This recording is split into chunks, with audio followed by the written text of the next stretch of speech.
the SEMA show, and also the organization, because a lot of people don't know it's more than just a big car show in Vegas, once a year. There's a lot of stuff that happens politically behind the scenes, even with manufacturers. So we're going to kind of dive into the history of SEMA.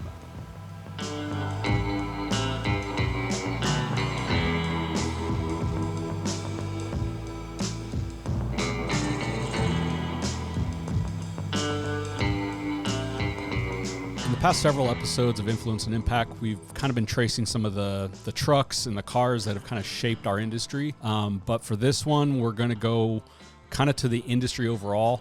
Yeah, SEMA has an amazing story. I mean, everybody, of course, knows it as the show that we all see, throughout social media and on TV. But SEMA's actually, its roots are back to the beginning when most of these pioneers of our industry were really trying to get things figured out, because everybody was kind of on their own team at this time. Well, and that's, you look at, the foundation of the hot rodding industry, the speed parts industry. It started with your ragtag, outlaws, basically, with, hot rod drag guys in the 50s, the 40s.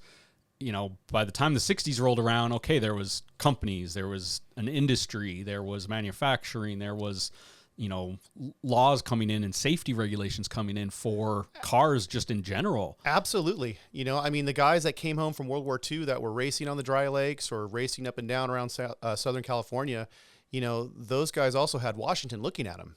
And, the Clean Air Act that was actually passed in 1963 is the first legislation that was focused on pollution, and not just car pollution, but pollution in general. Yeah, because you had a lot of factories back then and stuff that wasn't exactly clean. Well, we complain about, this emissions, this and that. And it's like, I'm not old enough to necessarily remember, but I do remember a little bit. But I'm sure you remember, some of the years of smog not alerts. being able to breathe, yes. going outside or anything like that. Which was totally true. Around Southern California, everybody had an incinerator. So my grandparents burned their trash until the 70s. Literally, I can remember them lighting fires in their backyard to burn their trash. Yeah. Well, and there is still some places, across the country that do that. Obviously more rural areas. Yes. You're not doing that in, backyard in Culver City or something anymore. But Right. So interesting that you bring that up, because that was kind of the epicenter of where a lot of these guys were from. Iskey was from Culver City. Hedman was from Culver City. Even the Edelbrocks, they had a shop over in Culver City. So at that time in the early 60s, a lot of industry guys were the big standouts were really kind of getting very large, because things like, television, you had the Beach Boys, talking about driving hot rods. And obviously too, we got to talk about, of course, Robert Peterson, who was, chairman at the time, or editor at the time, of Hot Rod Magazine. Yeah. No, and he had founded Hot Rod Magazine in 1948. 1948. Yeah. So that's obviously right after World War II, right, basically trying to, capitalize on the popularity of going out to, El Mirage and racing. And, what's really cool is a lot of the older stuff. Obviously we had the hot rods, but, the belly tanks. Yes. That was coming straight from World War II, like scrap piece, hey, we can throw a motor in it. We can do some stuff. It's a little bit aerodynamic, before that was kind of like very honed in on. Yes. So yeah, a lot of these guys were doing that, and it was becoming very popular. And also you look back at, one of the more famous belly tankers is the SoCal Speed Shop one with Alex Exidius. Excuse me, Alex. Alex X. Yes. But Alex was a key point of this too with SEMA, and even forming SEMA, because he was the one that was promoting the SETA. And without the SETA, we wouldn't have really an organization that was guiding these people towards more like organizations. And a similar thing, we're talking about Peterson, where, Wally Parks, Absolutely. one of the, originators of the Safety Safari, which obviously turned into NHRA, that was coming from Hot Rod Magazine. He was, part of that. Same with Peterson. Right. So, you look at, the 60s is when this industry started to become, very established, and organizations around racing, around parts start becoming established, and obviously that leads to SEMA. Well, so, okay, this all right now makes sense. Everybody I think that's listening right now is thinking, you know what, of course the guys had to get organized. Of course there was regulations and rules, but why did it really get started? What's the behind the scenes of the behind the scenes? Because we all know that someone's got to make money off of this, right? So we're not just going to get organized just to sit there and say, hey guys, we've got a club. Mm-hmm. What happened was, what got super popular in the early 60s was Dean Moon actually licensed his dragster. And that's Moon Eyes. Moon Eyes. Obviously, yeah, Okay. Dean Moon. So Dean licensed his dragster to a guy named Henry Blankenford. Okay. He worked for Revell Models, the little put together model cars that all the kids were making. Yeah, I was going to say, yeah, your dad's got the hot rod in the garage, kid's got the model kit in the kitchen. So Dean, of course, Dean was a very colorful guy too. Dean was awesome. And Dean partied hard and he bragged hard. And of course, a lot of those hot rod guys do. They I mean, were. we think of maybe some of the older, guys as Suits Corporate or SEMA. Not even. Show. There's, it's all suits and corporates. It's like, no. It's called hot rodders for a reason. Yes, so. exactly. And so Dean was bragging about the type of success he was having with Revell Models. Well, of course, bad news travels fast to some of the other guys that weren't getting paid. Yeah. So a lot of these other guys started to take on license agreements with Revell Models, which Henry, of course, comes back and says, hey, do you guys have an agent? Do you have some type of representation? Yeah. Have you have someone a lawyer? to negotiate all of this? That way everyone's, happy. Everything's pretty standard. So the answer was no. And they actually held a summit. They had a little meeting that was talked about, and it was decided. And the guys over there were like Bob Hedman, Vic Edelbrock, Lou Center. Anson. Iskey. Yeah, you talk about, there's a couple other names, on here that Bob Spar comes up. Yeah, Bob Spar, Robert Wyman. Yeah. Phil Wyan. Yeah, of course. And these are all, Superchargers. Wyan Superchargers, Wyan Manifolds. We're looking at, Hedman headers. We're looking at Iskey cams, Vic Edelbrock. So we're looking at B&M everybody. with Bob Spar. Yeah, B&M transmission. Yep. So, and that was the other thing too, is a lot of these guys didn't have a voice before. For example, Bob Spar and Wally Parks were huge on safety. Same with Old Man Deist for Deist safety. And a lot of these guys were like, hey, there needs to be a voice and a regulation, because at the time, NHRA existed, but so did AHRA, IHRA, and any other club. So everyone's going to have their own kind of rules and regulations. How are you going to go race one day, with one organization, try to go to the next one, and nothing's the same. You got to modify your car and back and forth. It's or even just safety purposes. And like, that's, hey, with any industry, once it gets large, it's nature of the beast. You have to kind of start regulating, figure things out, and kind of keeping tabs on people, I guess. So let's go back to that Revell thing, because the Revell thing, honestly, that's what got those guys together. And they formed an organization that was called the Speed Equipment Manufacturers Association. Yeah. And that was the original, naming for SEMA. It's still SEMA, but they've changed They've since changed it. The acronym for it. Basically. 1970 is when they changed it to the Specialty Equipment and Marketing Association, which also comes into play. You got rid of manufacturer, you went to marketing, and that was actually in 1970. That was advice of their I forgot the lawyer's guy's name, but their lawyer that was sitting on the board said, you guys are a little bit bigger than Speed. And Speed at the time too, you got to remember, this is the time of your Ralph Naders and your guys that are trying to get rid of safety police. Exactly. So that was why, let's drop that. That was kind of a negative word, and it's what it is, specialty equipment. And I think part of that too is, 50s, 60s, you looked at it as the speed equipment industry or the speed industry, like speed shops. Yes. That was, it wasn't a custom shop. It was a speed shop. Right. Obviously, that kind of started to transform into more the styling and more other accessories. So, it makes sense for a couple of reasons to just kind of go more general and overall with it. Well, that was actually, now here's another thing. A lot of people think that SEMA was founded in 1967. And that was the first year of the show. That was the first year of the show. Yeah. But when we're talking the Revell model days, that's back in 1963. Yeah. And again, too, it was just a small group of guys that were mostly speed parts guys. By 67, more people were coming in saying, hey, look, I sell mufflers. I sell trailer hitches. I sell, various things. So all just any automotive accessory, basically. Exactly. And there were other shows out there that were doing something very similar that SEMA actually helped along as well. They helped, campaign, because they knew at the time that, hey, the more of these associates we have, the better. Yeah. Right? And then a lot of them eventually folded into SEMA. Yes. And created, that's why we have SEMA Week, basically, is because, combining multiple shows together, for that. But I think the first one was at the Dodger Stadium. That's correct. Yes. Yeah. And basically, I think they even called it a folding card table and masking tape show. Yes. Where basically, hi, I'm Bob. And that Here's was my stuff. Well, yeah. At the time, that's what was needed, because you got to remember that most people found out about their information from Hot Rod Magazine. Like there was a lot of, send a quarter to P.O. Box and you would get a catalog back. Well, the only way you would get, people to know that is if you were a subscriber to Hot Rod Magazine, right? So SEMA gave you the opportunity to meet different buyers that were actually in locations where you could shake hands with people and say, let's do business. Yeah. And that's obviously, we kind of harp on this a little bit or kind of complain about it, if you will, but is and still is technically a business-to-business trade show. Correct. Obviously now I think it's kind of more just a big car show, and the business is still done there. Right. It's transformed into its own entity. Yeah. But yeah, it started out as, a trade show to be able to get business done, quickly and efficiently. Exactly. And they outgrew Dodger Stadium. Yeah. And they moved to the Anaheim Convention Center, I think around 1974. Which at the time, the Anaheim Convention Center was brand new. So that was, a huge thing to have, that one car show under one convention was huge. Yeah. But by 77, they outgrew the convention center in Anaheim and they moved to Las Vegas. Yeah. And 76, their booth space was sold out at Anaheim. And I think at that time, or maybe a little bit early in their 70s, they're saying a booth space at SEMA was, and it's actually probably similar pricing to what it is now. It's $375 for booth space. Yep.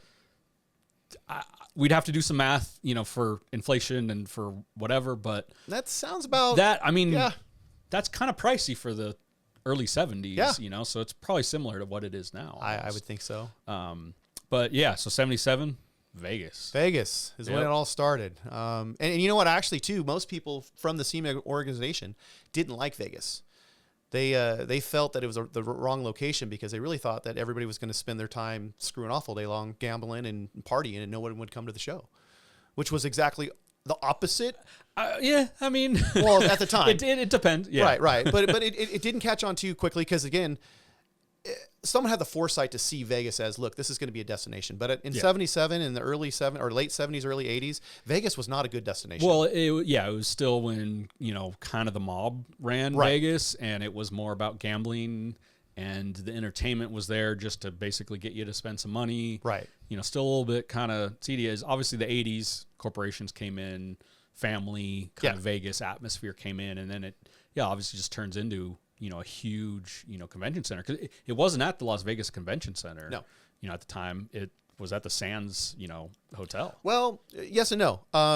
That's also where the split comes. If you've ever looked at some of your SEMA badges from yesteryear, it says SEMA/AAIA show, right? Which that's always been at the Sands Convention Center. Yeah. Right? SEMA and them, they actually merged around, I want to say... 92. 92 is when they did? Okay. Yeah. So it was later, but obviously that was... But that was the week-long kind of show, right? And it's obviously kind of expanded into that. And also, too, the convention center went through a couple different phases because the first in 77, when it actually was at the convention center, it looked like the convention center was like a big rotunda. It was like this big, weird, shaped like a parasol, kind of almost. And they knocked that down. I think in 81 is when they knocked that down, around that time. And they rebuilt what we know as Central Hall today. Which is now slated for demolition pretty soon as well. Oh, really? Because they're gonna obviously they've rebuilt, the West Hall. Well, we'll get into halls later. Yeah. But so most of the time that was and also too. So up until about 79, the show was still your card table and chair kind of show. In 79, that's when they actually started forming seminars, where they would have key guest speakers come in and do like Lee Iacocca, I think was one of the first guys that actually did a seminar. Do some education, tell their story, kind of their industry, and it's just part of one of the aspects of SEMA and why so many people go there is learning what's out in the industry, meeting, networking, all that kind of stuff. Right. Now, the other thing too, I think that we've maybe gone out a little bit too much on the show because let's go back to 63. Because in 63, again, the United States government passed the Clean Air Act, and there were threats towards automotive manufacturers. Bob Hedman was really the first guy that headed that deal where he talked to Ed Eskandarian, who was the president at the time of SEMA, and they actually hired, for the first time, they hired lobbyists to go to Washington, D.C. and actually have a voice, amongst ourselves, if we want to say that. So that's... From day one, they saw that. They knew that they needed to have some type of ally that was on our side. And that's the thing that we don't really talk about a lot. And that's what, when you say SEMA, you don't think of somebody being a watchdog. You think of, Vegas party. Yeah. So the other side, I think it's very important for us to mention is how much other work that they actually do in Washington, D.C. and how many associations that are connected to SEMA. Yeah. And then still, obviously even to this day, with the regulations or even, one of the most recent ones was the race car kind of, RPM Act. RPM Act, and yes. trying to, lobby senators and all that to introduce a bill, or no, to counteract the bill that was, basically looking to outlaw all that stuff. And my microphone's been dropping. I'm noticing that. So, yeah, the 70s was obviously a huge, emissions crunch on the entire automotive industry. You talk about from kind of the early rollout in the late 60s, and then, like 75, you had, different tiers of federal regulations. Right.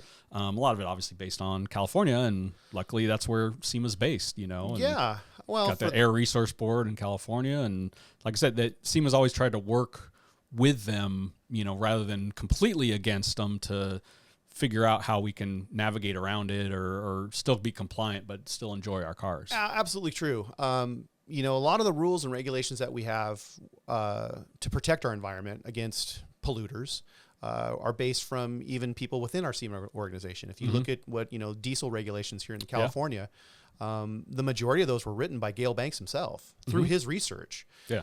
So. Well, and he caught some flack from that, some of the industry thing, until you kind of either heard him talk about it or really kind of just think about the reasoning. And it's like, well, yeah, because you basically kind of essentially work with them or they're going to run you out of town. Exactly. So might as well find where you can still have the parts that you want, the performance you want, and be compliant with it and work with them. And hey, no offense to some of the regulators and people that represent us, because they're not educated like we are.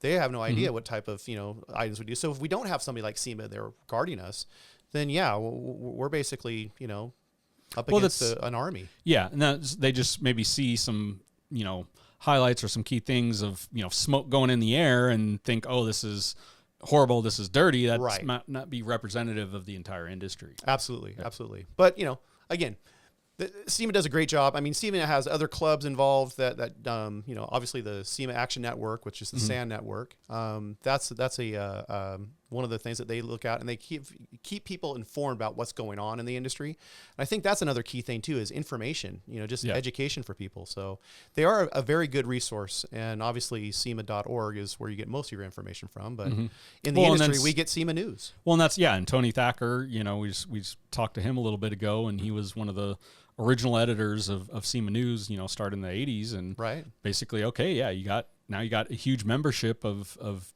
businesses, buyers, enthusiasts. You just got to keep letting them know what's going on in the industry. You can't necessarily rely completely on one show, one time of year, to do that. So it's like, okay, let's have things going on throughout the year. Yeah. And I know too, in back to kind of the show stuff a little bit, the early 80s, obviously you're saying it was mostly the speed guys, some of the accessories, but they kind of started to allow the import car companies to come into SEMA. Yes. And show those parts and the aftermarket parts for that, because obviously that was a growing segment within it. And that's kind of what has been good with SEMA, not just the organization, but also the show, is bringing in, other aspects of the automotive industry and different styles, different, vehicle platforms, not just sticking. They could have just stuck with being hot rod and dragster guys. Yes, absolutely. Right. But that would not have lasted necessarily or gotten as big as it is. No, and also too, the 80s were good to SEMA press-wise. Being located on the West Coast, and also most of the editorial, the way people got their press in the automotive industry was all based on the West Coast. So there's the article that really broke it was in Car and Driver, and that was kind of a big deal. They claimed it was the place to go for automotive enthusiasts. Yeah. And since then, that's what it is. It's stuck as that. So yeah, and obviously we'll get into some numbers kind of later on with more current stuff, but yeah,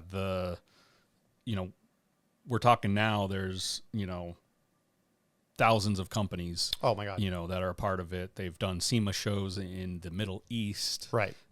All that stuff. So it just kept kind of expanding and growing. And then, yeah, like you're saying, in 92 is when they merged with AAIW. Right. I always say it wrong too. Yes. Yeah. And that was my first SEMA show. I went to the first SEMA show for me was 1992. And it was, most of it was Central Hall. Mm-hmm. It still seemed a little bit like a good old boys club. Well, yeah, you figure if it only started maybe 25 years earlier, Right. the same guys are kind of still part running it. Yeah. More or less. That it hasn't been necessarily a generational shift yet. Exactly. But talk about just an absolute mind blow, because you walk into this vast open hall and all you see is every logo of every speed part you've ever thought of. Yeah. So Looked like a it's giant just, NASCAR billboard. Exactly. Yeah. And you were just like, the whole, opens up, and then you walk by and there's like Linda Vaughn and there's like, all these people that you've never seen before in person, but are on TV. And the show is it's overwhelming, especially if it's your first time. Right. My first time was 2005. Okay. And so obviously way bigger than in the 90s. Yeah. Yeah. And you'll wear yourself out if you're just trying to, run around the place and trying to do everything. So kind of learn it and just navigate it, every once in a while. But I think, so back at, 92, it seemed to me like in the 80s, especially in the 90s, like some of the OE manufacturers started to kind of pay a little more attention to SEMA and treat it a little bit differently than, an auto show. Oh, yes. We're doing custom builds or offering their parts and stuff like that. So yeah, no, all the manufacturers at the time had some type of press pool or some type of, I don't want to call them giveaways because they're not giving you the car. And I know there's always this big elusive, like, wow, if you're in the SEMA show, you didn't pay for all your parts or you didn't pay for your car. Yeah.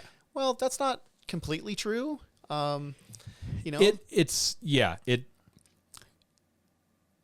It's a give and take a right. little bit. And I think we'll get into that a little bit, yeah. A bit more, but yeah, but the manufacturers, they knew that was a show they had to pay attention to, because again, too, the magazines being West Coast based, they kept spitting out all of the latest and greatest creations from people on the West Coast. And the manufacturers like, look, this is what they're doing. Yeah. So, it wasn't just the manufacturers doing their own version. They wanted to get inspiration from all the guys from other, regions of the world, because by the 90s, it really was a worldwide show. I mean, you had people coming in from all everywhere. Over. Yeah. Right. And influences too came in from everywhere. And that's when, to me, again, being blown away, being a California boy, into Volkswagens and mini trucks, and then all of a sudden going to the show and looking like, wait, what's this? I've never seen this before. Yeah, you're seeing, there's the corner with Volkswagens and mini trucks. Yeah. The little itty bitty corner over here. But then right. there's all this other stuff. And that's what is really cool about the show, is that you can kind of see and meet everybody from every kind of angle of it, and it'll intermingle a little bit, and that's what kind of helps fuel its growth. So one of the things that was really amazing my first time that I went was you got to see the guys that you read about in the magazines, because everyone's going to be there. Yeah, everyone from the industry. I mean, even to like some of your heroes, even some of the guys, like, you heard of this guy like Smokey Yunick, for example, right? And you see him in magazines with this funky hat. All of a sudden, like, you're walking around the SEMA show and there's some dude walking around with that funky hat on. And right? it's him. And it's him. Yeah. Right. So, that kind of was a little starstruck, I think, at first, because, it was just like, wow, I'm with the big kids.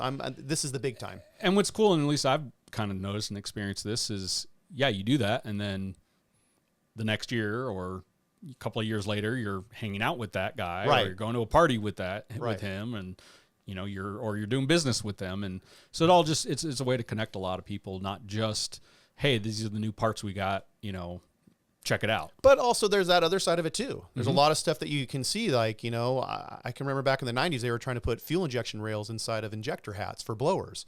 And that was like, you guys are talking about space age. That's the Jetsons right there, Yeah. And that never came out, but it was just, there was an idea.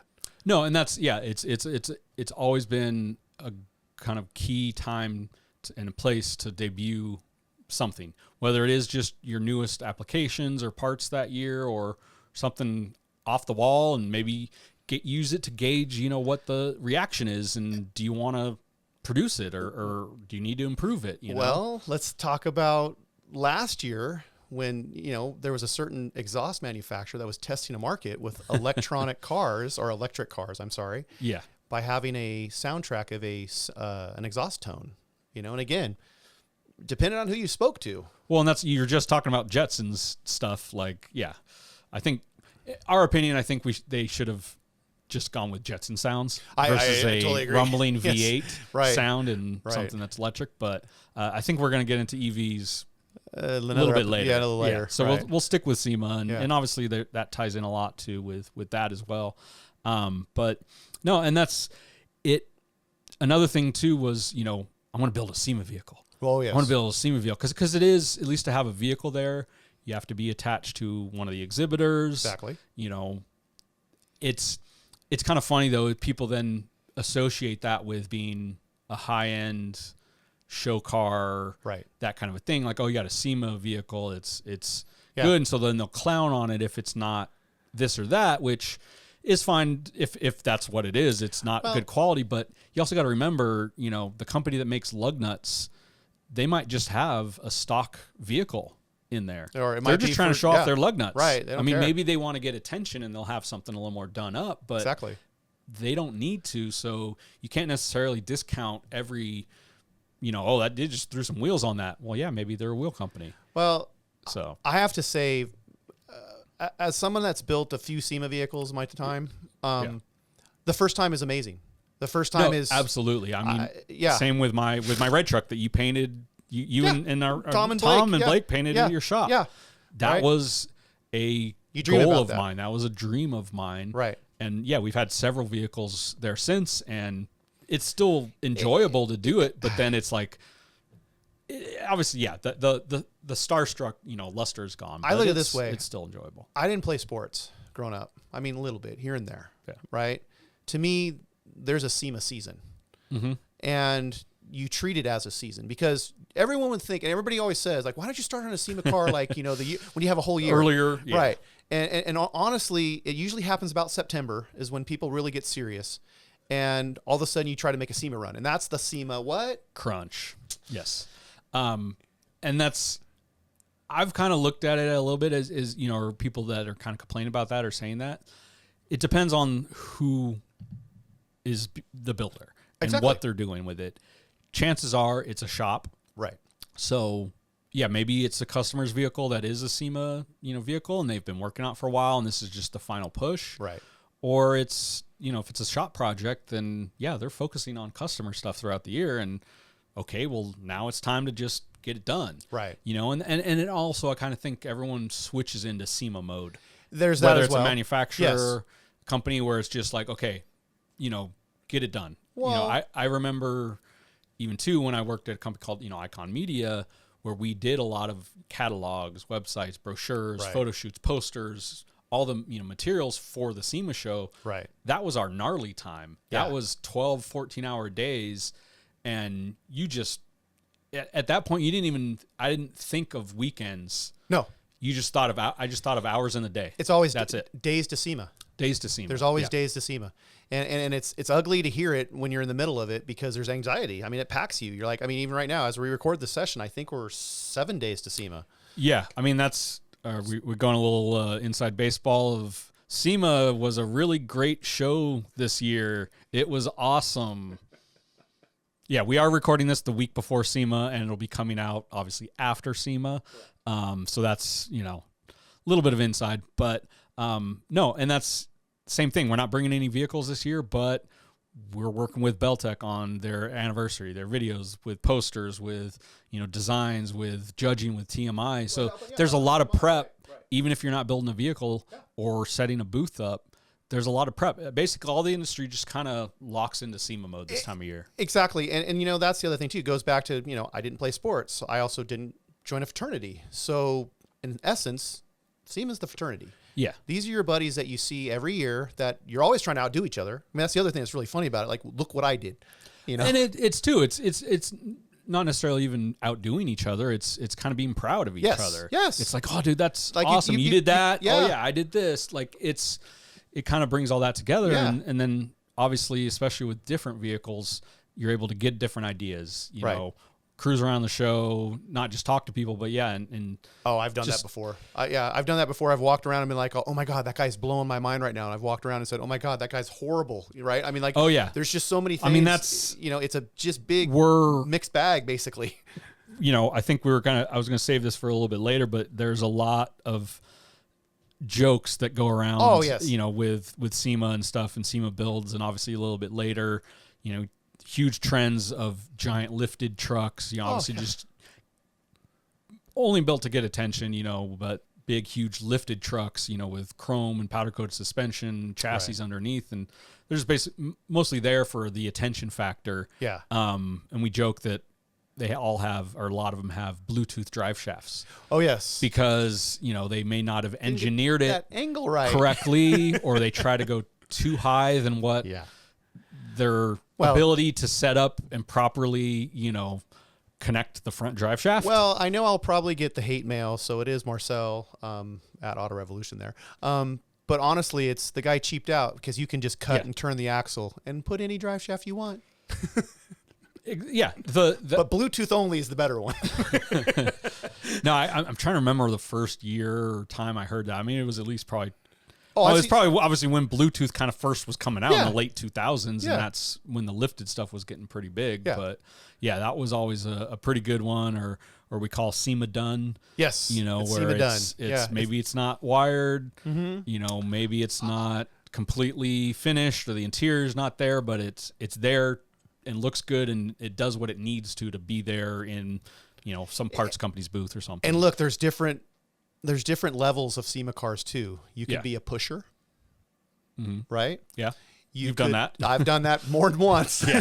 You could be another one is, did you drive it here? Yeah. Yeah. Did you drive it to SEMA, Did you drive or it did to you SEMA? trailer it, or Right.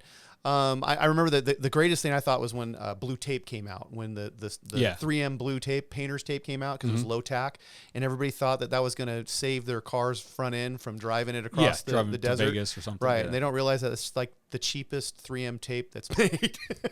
So, but I mean, there's trends on that too. You want to protect your car because you want it to look. You want it to look good yeah, there. Yeah. You know, it's funny you're talking about, you know, okay, what did it drive there? Was it did you push it transported? in? Was it transported? Was it trailered there? You're forgetting another one. Was it rented in Vegas? Oh, that's true too. So we did this for Ultra Wheel back in maybe 2007, 2008. There was like a, I don't know, Boss Mustang GT, I don't know, whatever it was. Like, basically, we rented it from some, you know, rental car company, in that basically just cool, you know, 5.0 Mustang. Right. Went, put wheels on it. Yeah. Put it in the SEMA show. Took the wheels off on Friday night and took it back to the rental car Don't work company. smarter. Don't work harder. Work smarter. Right. And no, I mean, that's, hey, you wanted a new Mustang with, well, it's got, you know, it's a wheel company, so that's what counts. Yeah. So yeah, I mean, that's kind of, you know, one of the things too, is that a lot of the, you know, media, you know, will be there at SEMA to do, you know, obviously they want to see the latest, you know, products, but also the latest builds that they can go and feature. Right. You know, I know for the longest time for a lot of the truck magazines, and we did it, it was 4 a.m. wake up Saturday morning and go out to the dry lake bed. Yeah. You know, and what's funny is even later on in the years, some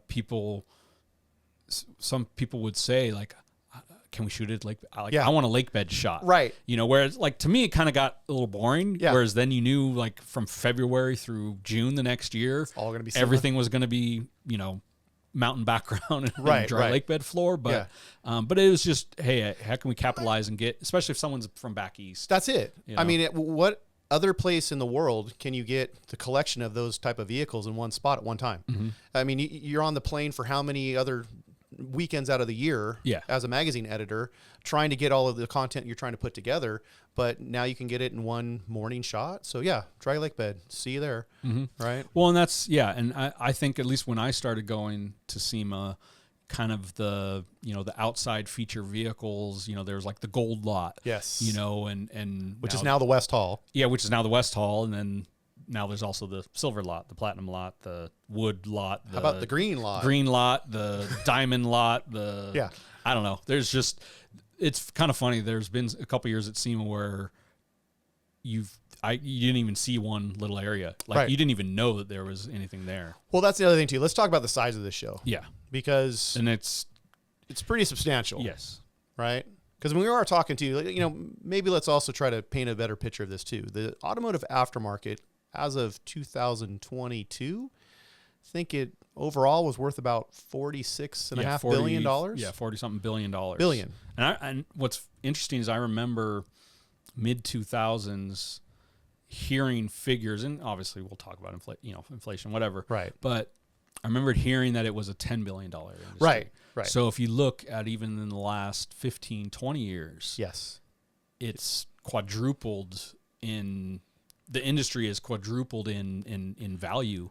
Yes. And in size. I mean, I think there's one year they broke a record of 1 million square feet or something like that. Well, that was 1990. 1990, they actually, okay. it was only 500,000 too.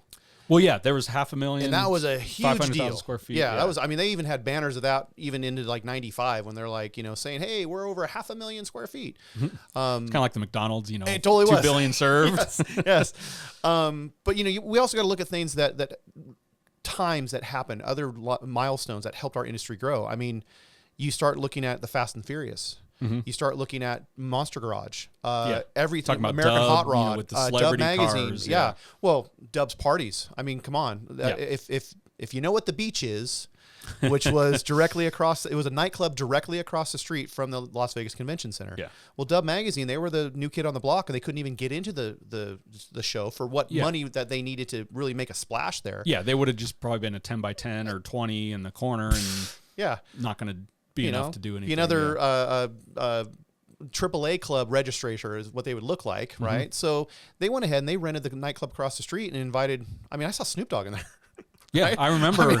I remember Snoop Dogg. Yeah, I saw there. Wu-Tang in there. I saw they put on the parties, So hats off to Miles and all those guys too, but also too we can't leave out Frank at Lexani too. I mean, every year the Lexani Lexani's party was a big one. Big party there. Yeah. And then later, our buddy Pin, of course. That Thursday night was, the Pin night, right. And did Hard Rock to the Palms, did some stuff at Rio, and obviously there was kind of the Friday night after show at the Hard Rock, obviously, and there's even been for the last I think 10 or 12 years a kickoff party, at least for the mini truck guys, in downtown at Hogs and Heifers, right? They'll do the Mini Truck Hall of Fame and stuff there, so it's.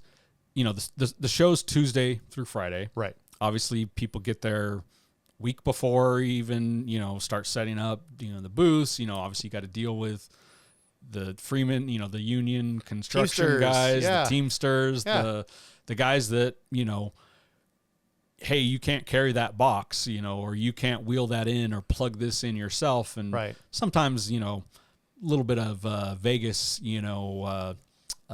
tipping, kind of helps speed things along a little bit.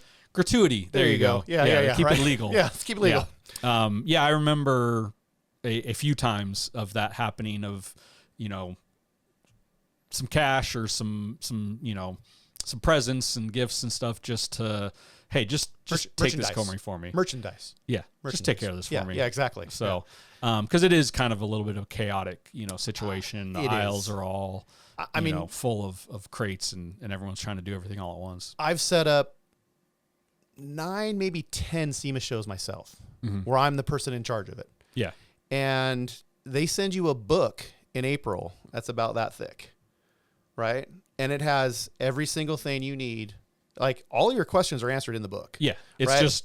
Where do you just find it? You just got to go through it. And now, of course, they have that online. I was going to say, you can't hit Control F and search for, rules about, heights of walls and stuff like that. Which, why do I still know that the ceiling height is 16 feet? You can have a sign, any higher than 16 feet. Yeah. Right? Yeah, unless it's hanging. Yeah. Well, your hanging sign has to be 16 feet. But believe me, that stuff burns in your mind because as soon as the guy is there and you're paying the $500 for the guy to plug it in, you're going to make sure that it's 16 feet. Yeah. Right. You don't want to get fined or have them take it down and lose all. Yeah. I mean, it's a big undertaking to do a booth, and companies, it's very easy to spend 6 figures, if not easily, high 6 figures at the SEMA show. Well, and even beyond that, we know that there's some obviously large scale manufacturers that will spend millions Exactly. Millions at that show. And unfortunately, that's kind of also led to some of those companies not displaying in the last couple of years at the SEMA show. You know, you look at Ford, you know, in the last few years out front, you know, you've got the proving grounds, you've got the drift demos, and it's, you know, obviously that's expanded with the Hoonigans and, you know, their, you know, kind of sideshow donut pit, burnout pit. Right. But which, believe it or not, that's like now 20 years old. The Ford proving grounds? Yes, it is. Yeah. You know, they started doing that, I believe, in 2003 is when they started that. It was, yeah, by the time I started going, they were already doing something. And obviously it got bigger. It did. And bigger. It did. And more stuff going on. And credit to Ken Block on that one. Ken was the one that really pushed that even before Ford came on. It was the Hoonigans proving ground before it was Ford's. So I've got to, again, too, I mean, he was a trailblazer. So, you know, that was something that, and it brought a ton of attention, too. I mean, even the first year, it was just people were like, well, because what happened? You're inside or any of the feature vehicles, you're not allowed to turn on your engine, you know, your car. You're not allowed to make noise. Oh, yeah. You know, during the show. So, okay, well, hey, outside we've got some drift demos or, you know, or you get some ride-alongs with, you know, Kia or, you know, Ford Mustang or something like that. And you can, you know, do all that. And then I know too, you know, in the last few years, you know, there's obviously, like we talked about the parties, we talked about some of the pre and post stuff, you know, and the kind of turning it into an overall kind of atmosphere and week is the Optima Challenge. True. You know, they started, obviously there's a lot of events with that, but they started kind of doing that, you know, right after SEMA. Yes. And then, okay, well, now we can display all the, you know, people that are going to be competing at SEMA. And then, you know, now they have even part of the race experience. And they even keep a golden ticket to give to someone at the SEMA show. Yeah. So you can be picked as one of the vehicles that are at the SEMA show. But let's also go back to the SEMA show size and what kind of happens there, because because it's turned into a huge, you know, footprint, but also all over Vegas. I mean, because it's the campus, let's call it the campus itself, because there's multiple halls, okay? And I believe the outside version of it, the whole footprint's over 4 million square feet. Right? Probably. I mean, it even has a hyperlink underneath it there. There's even a tunnel. You got the tunnel. That you can have a Tesla, you know, take you through there. Inside, I think all of the halls combined now are 2.5 million square feet. Well, because you got the 2-story South Hall. Right. That's traditionally that was, you know, the wheel and tire hall, and then the upstairs has kind of changed, you know, over the last several years from, you know, kind of your trucks. Accessories hall. Well, it's your accessories and it's your trucks, and now it's kind of like tools, stuff, you know, different stuff like that. And then, they recently just, you know, opened up the West Hall. Right. And that's kind of now more a lot of the off-road and that truck market. Yeah. But it's, you keep, even then, like, you know, probably I'm sure out front of the, you know, you could still pull up out front of the convention center and walk in or get dropped off. You dropped off, yeah. And then obviously, you're not even coming anywhere near it because that's full of the Ford Proving Ground. That's full of feature vehicles. Right. Which was a parking lot the first time I went. No, and that's what I'm saying. Like, I've been by there when it's not been SEMA, and you're like, oh yeah, you can park right there. Yeah, it's hilarious. You know? But that's, And I remember too, even, you know, there were some years, obviously, with the recession hit where the size of it dwindled significantly. Oh, yes. Where, you know, half of a hall. The curtain. Well, there was a curtain. Yes. Or the half of the hall would be all of the new products on display. Right. Or the registration. Well, just even a few years ago with, you know, COVID, they gave the North Hall to Chip Foose. Yeah. No, and the Baja, you know, trucks and stuff like that, where it's like, hey, we got all this open space. Yeah. You know, and have at it. Yeah. I remember even too, I mean, because, you know, we talk feature vehicles, you know, these things, these terms and stuff, obviously that's kind of like anything outside of a physical in the booth vehicle. Yeah. You know, and for the longest time, and it is now again, you know, every exhibitor, you can have one. You obviously got to pay extra for it. Right. But you can have one, and then, hey, there's some other things, and if you want specific spots, all that. Right. I remember at that time, you know, in the early 2010s, you know, 2012 or something like that. Right. They were just like, needed money and had tons of space. So it was like, hey, how many ever registered, feature vehicles you want to bring, go for it. And we had like 12 or 13. Yeah, right. Exactly. And that was for street trucks. Yeah. But yeah, I mean, the size of it's just got. Well, there was even insane. too. Remember that year there was the truck and corral. The truck and corral. Right, That's, right. Yeah, we had the street trucks kind of. We had the street trucks line, and there was the truck and corral. We had to call it something different. No, but see, Dan was cool with that kind of stuff too, because it was friendly competition, and he had more trucks, but he didn't have more. He didn't have better ones. I would completely agree with that, because most of them were all out of lifted, kind of stuff, and there's a lot more custom, stuff on our end. Right. But and then a couple of years after that, when it kind of started to get bigger again, they kind of had like a temporary hall. Yeah, they had the outside tent, which was right. like new exhibitors, some new products, right. and then that kind of obviously went away. But there still is huge outdoor booths. Yes, there is. I remember, kind of when some of that started happening, because there was some outdoor stuff, but a lot of times it was just maybe they had their trailer set up to support. Maybe they were doing something out there. Right. But I remember that, there's a few companies that would do a 10x10 with a sign on a table. Yeah. And nobody there, just so they could buy outdoor, booth spot. Do you speak of Bill Carlton? I speak of extensive. That was, I think, one of the first, their first year exhibiting at SEMA. Yeah. And for them, they're used to going to shows. They have the big toter home right. and the big trailer. It makes sense, yes. And so they're used to setting up right. at that type of a show versus, we got to build a booth and design a booth and have, one thing in there. And I remember that, where, I think he said, I don't even know where my booth's at inside. I know, right? Yeah. Yeah. You had to do that in order to have an outside space. Right. Well, there's a few things too. Like, let's clarify this too, because like you mentioned, there's different vehicles. Like there's a feature vehicle, which means you represent a company, but it's on display outside of their booth. And there are different feature areas. There's the free one you talk about is behind the convention center off of Joe W. Brown. It's not even necessarily free. It's like $500. Well, it's the gimme one. And then there's the premium feature vehicles that are out front. And those cost a few $1,000s for you to just park your vehicle outside for the week. And that's, and those ones are specific spot. Like, hey, you've got that real estate. Exactly. Whereas, the gimme feature vehicle is kind of, hey, you might be over there. We don't know. I can. What comes to mind is AccuAir's Corral. They usually have, in past years they haven't had it the last couple years. They were doing the same thing. McGoy's would those guys usually have 4 or 5 different vehicles of their own that are in a specific area. Now that's a premium feature vehicle space. Yeah. Then you step up to what's called a booth vehicle. Yeah. And, even then, too, people will take you seriously as far as sponsors. They treat you differently. If you have a booth vehicle, more than likely they're going to work with you on some type of price, or if not, something for free. Yeah. If you have a feature vehicle, you might get a good discount. Well, and that's, and I think that's because of the fact that, you might get stuck in the line where the Uber drop-off is. Exactly. So, not as many people are going to see it, so it kind of reflects that. Right. But now the other thing too, the flip side of that coin, if you're a booth vehicle, you might get stuff for free here and there, but you're also going to bring an A+ car. You're going to bring a car that might have a few $100,000 into it. Yeah. Well, and because you want to represent that company, and it obviously depends on what the company is and what they do. But and that's another thing that a lot of companies will do is an unveiling. Yes. Kind of try to get some press and some excitement around the booth. Right. What's kind of funny though is sometimes you'll see those, and I think I even saw one that they're doing an unveil on Thursday. Yeah.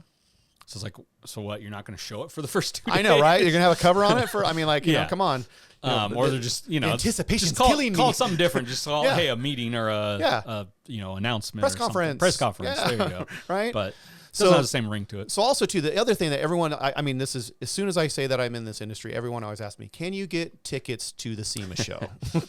And there's also different types of passes and types of tickets that you can get. Now, this is what I thought was really kind of funny about that, because I've just been used to it. I mean, like I said, I've been going to the show almost 30 years or over 30 years. So to me, a SEMA show ticket is just something that comes up every June, right? Now, to other people, there's even been counterfeiting, which I thought I was just completely blown away by. Like, you would counterfeit to get into the show? I remember seeing some or hearing of in seen, Craigslist ads selling last year's SEMA ticket, and it's kind of funny too. They're, our buddy Eric Sliba from Little Shop. Yes. 1 year or a couple years, like especially it was for because he had a shop, so you can kind of sign people up that are not necessarily employees. Right. There's always ways around things. But he would put, some random names on it, stuff that probably might get us demonetized on YouTube. Maybe not that dramatic, but just some funny names. Oliver on them. Close Off. There you go. There you go. I was trying to think Right. of one of them or something like that. Right.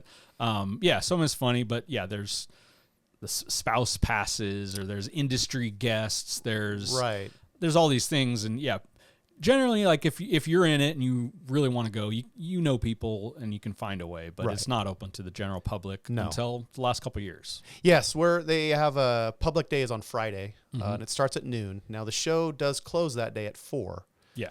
So it is a little strange, but in recent years, I want to say 2014, I think is the first year of Ignited. Yeah, 2014. So we're talking about some kind of the after SEMA shows and parties. There's the Hard Rock, hotel obviously, show, Pin put on, and that was really cool. And that was obviously a little bit more towards our kind of scene and the truck guys or the classic car guys, not, the overall industry. And then, started doing some more stuff, and obviously SEMA's getting wind of all of that. And, they had they turned the rollout, the SEMA Cruise. Nah. It was called, I know, I always love that. It was the SEMA Cruise that you drove out of the parking lot. I mean, with SEMA Ignited, I think it kind of started as an extension of the rollout or the SEMA Cruise. Yeah. It's it's always a pain trying to get a vehicle out there, because 4:00, doors roll up. Yeah. All right. Let's go. Yeah. People starting to tear up carpet, tear down booths. And you're just like, okay, how can I get out, and get my vehicle out? And a lot of times they're not, they're either a pusher or they're a full blown race car, and they're not meant to sputter or sit in traffic. Right. So they started doing the rollout and the cruise, now obviously it's become a spectacle with, stands and seats and people, the TV cameras, checking it all out, that stuff, and cameras and announcers, doing the rollout. And, Right. but it was easy. Whereas just, boom, go across the street. Yeah. Go hang out in that parking lot. They'll have some demos, maybe some stuff going on, and, basically kind of a way to unwind, but also, for $20-$25, the public can get in there. Right. And that's also something they're expanding this year. They're actually adding an event on Saturday called SEMA Fest. Yeah. Well, and I believe it's Friday and Saturday. Yeah. Kicks so off there at the show. Yeah. And then they do a musical portion of it. And that's kind of turning into, seems a little bit more of a concert music festival with a side of cars. Sure. So we'll kind of see how that kind of plays out. But it's they're just turning, it's become much more than, the organization. Right. It's become the show, and then the show has become much more than just a show. Well, and again, we should probably stick up for them a little bit more, because a lot of people do kind of hide behind the SEMA's just a show, and the public is getting antsy, and the public does have a thirst for this. So I can see where, the new chairman, Mike Spagnola, who's a friend of ours, I can see where he's got a juggling act going on, because he still has to do his day job, which is still keeping Washington off of our backs. Yeah, that and you cater to the industry, make sure they're most taken care of. I remember even when the recession was going on, they were doing SEMA town halls, trying to hear from the manufacturers, and stuff like that. But Mike kind of, obviously he came from the manufacturer, and business side. Absolutely. Obviously going to SEMA, going to the show to network and have his booths, and even built vehicles there. But then I believe he got hired for SEMA they had a new project going on, probably about 10 years ago, the SEMA garage. Right. So and that's kind of his foot in the door, and obviously now he's kind of in charge of SEMA, if you will. Sure. And to clarify that, SEMA Garage kind of sounds like a place where you just go and build really cool cars, but honestly, it's not. And they do that. I mean, they do, but what it really is, it's for the members of SEMA that don't have the money for like a government test or a government facility that will allow them to test their product. Yeah, they don't have the resources necessarily, but Right. that's something that SEMA can offer them because they're a member. And they work closely again with, California Air Resource Board, with the AQMD, with the EPA. So they are locked into government, agencies that are really in charge of this stuff. Yeah. And they just opened one of those in Detroit as well. Obviously closer to all those, a lot of those OEM manufacturers. Correct. Because I believe the one in here in Southern California was originally like a AAA. It was, test kind of center, similar type of a thing. They had a wheel dyno, stuff like that. Yeah. But then, and obviously there's a lot of services from, we even done, some companies can come and do builds there. They have people that will work on some of the things, build projects for the SEMA show. SEMA Cares. SEMA Cares. The WD-40, the Camaro comes to mind. Mm-hmm. Also what do they do? A Bronco too. That was all built at SEMA Garage as well. Yeah. Yeah. No, and that's, the SEMA, Cares, that's kind of like a foundation, charitable foundation. Absolutely. And they've done a lot of those, obviously not just hey, let's build a car and then auction it off for charity, but they try to offer scholarships, try to get, the next generation involved. SEMA has a ton of, you're a 35 under 35 member for the Young Executive Network, the YEN, correct? And I think it's something different now, but. Well, when I was young and an executive, it was the YEN, right? But that's something that comes to mind. There are tons of different panels and committees that have to do with SEMA. And that's, you talk about SBN, SEMA, Businesswomen's Network, the truck, Hot Rod Industry Alliance. There's the light truck cap. I don't know, LTAA. There's an acronym for everything. There's, right? There's some. They like their acronyms. Yeah.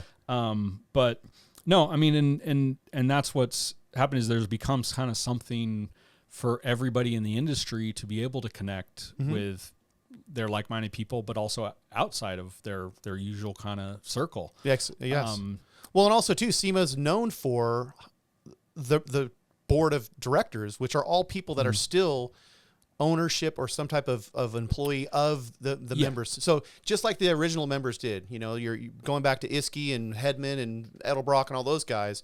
You're still now seeing, people that work for MagnaFlow, for K&N, for, Edelbrock, whatever, Comp Cams. All of those people are still driving the industry. Yeah. And obviously SEMA has their staff, right? They're people that are employed and are in charge of certain things. But the industry, it was created for the aftermarket automotive industry, and it's still ran essentially by that industry and their people.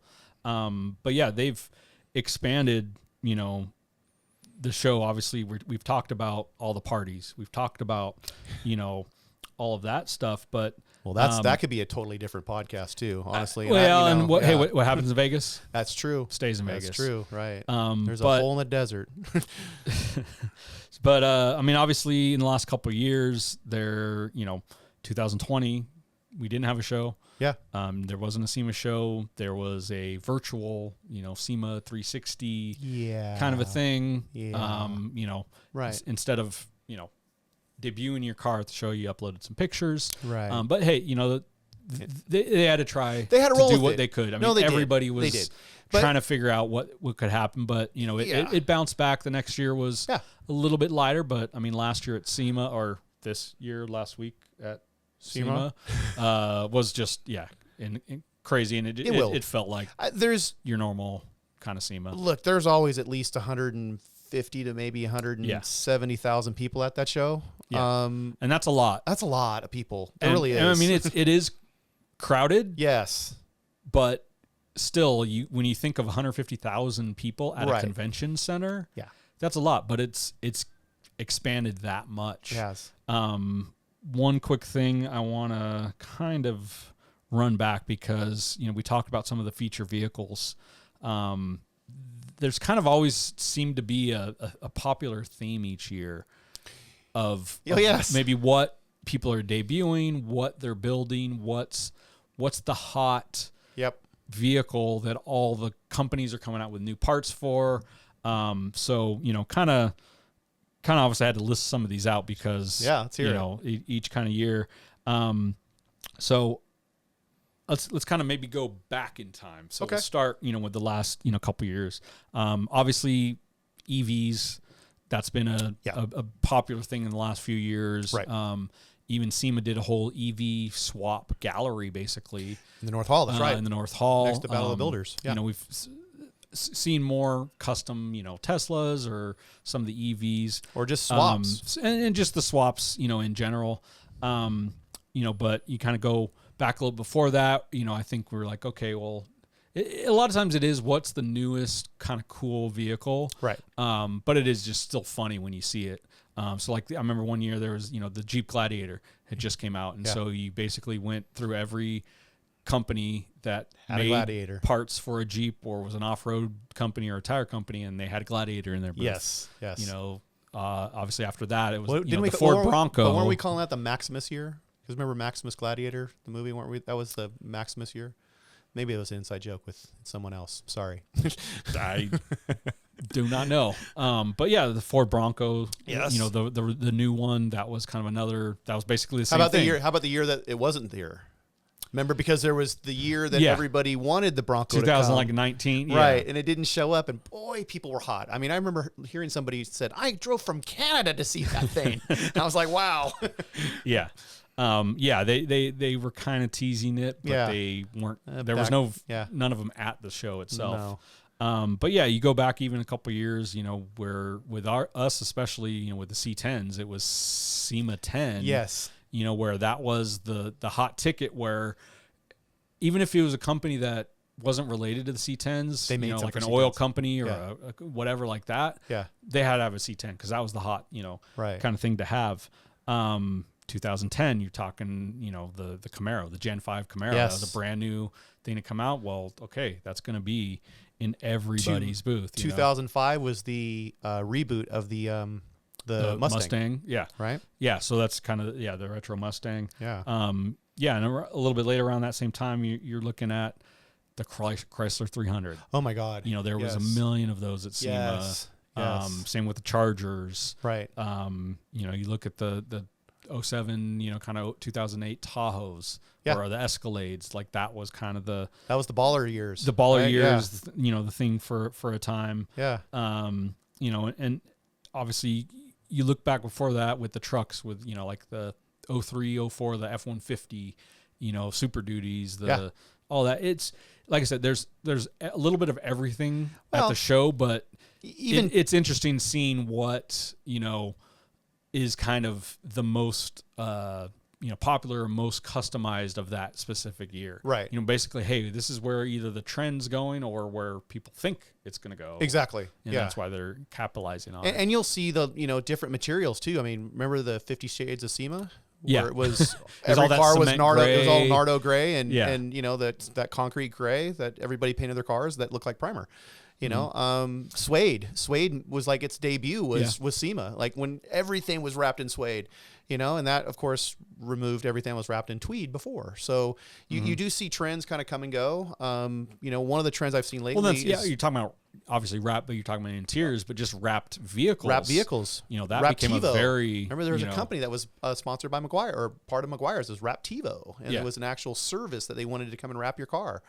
And that, people were like, you're not putting that on my, at the time, people were like, you're not putting that on my car. Yeah. And it was so funny. I just spent months finishing and painting this, and no, you're not putting that on there. But I love how the younger generation that was more into the import cars, they fished to water on that deal. Yeah. That was something they just went right to that. So, C10s and patina, like to see trucks that were unfinished show up at the SEMA show, and that was almost like at first that was like well, wait a second, you can't bring that raggedy thing here, like that's finished. Well, and you even saw some of the, not full rat rods or like that didn't become a huge thing there, but there was like some different, you'd see them here and there, right? Depending if it was some, maybe I don't know, welder up with diesel company or there's always some weird things at SEMA to catch some attention, whether it's something with a light bar company that's got 500 light bars on it, right? Or something that's like almost a sculpture, it's basically there's different degrees of hey, this is some accessories we sell, so we're going to put it on this vehicle and show it. Right. Or, hey, this is a full custom build and we're going to debut it here. Yeah. To then, hey, this is just to get attention and right. who cares? Yeah.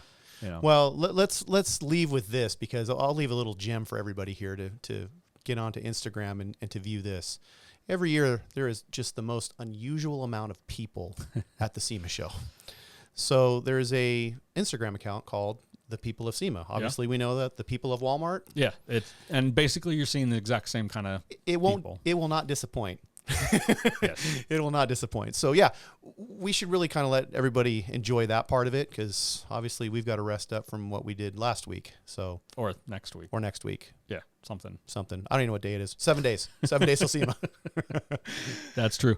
So yeah, that was kind of a little bit of a deviation of kind of automotive, history, kind of just showing the overall industry. But that's kind of what we're going to be doing. We're going to be looking at not just a specific vehicle, but we're going to, in future episodes, we're going to look at maybe a specific industry or a person, or a company, and basically just kind of tell the story and tell the history and how it's kind of helped shape the automotive industry today. And I guess with that, we'll see you at the SEMA show. See ya.